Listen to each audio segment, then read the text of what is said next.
อนนี้ยังบ่ทันแล้วเนาะกันสิได้ประมาณนี้ทุกคนได้ประมาณนี้ด้วยเนาะทุกคนเนาะ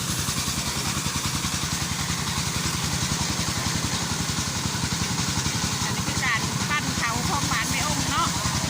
โดยไม่ได้ใส่รถกันแก้วทุกคนนักปะลูกนักบ่บ่นัก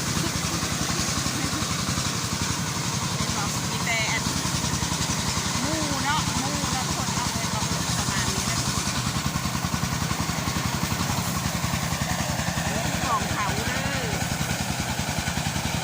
ข้าวทุกคน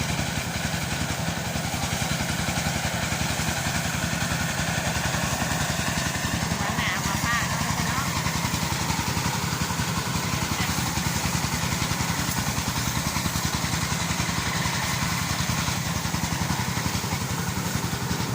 สัตว์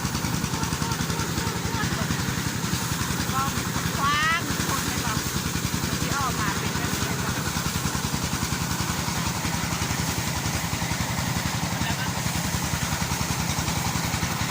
ประมาณนี้เนาะทุกคนเนาะฮันเด้ฮันเด้ฮันเด้นะพี่ไปฮัลโหลคนรอคนรอคนรอ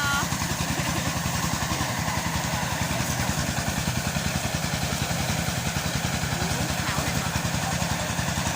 ปั้นก็คือเลยนะทุกคนเลยเอามาขายฟรีเลยนกปลาเขาถือเลยเนาะไล่สำเร็จเลยเนาะ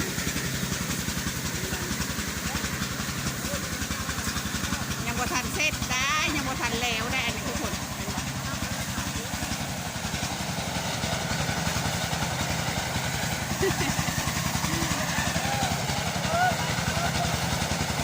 ฮัลโหล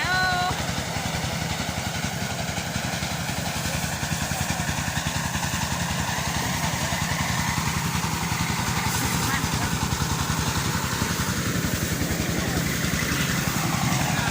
เดี๋ยวมามัดเขาย่าไปได้ตอนนี้น่าเต็มแล้วก็มัดเลยทุกคนเลยมัดเขาสบายดีคนมัดเขาคนล่อ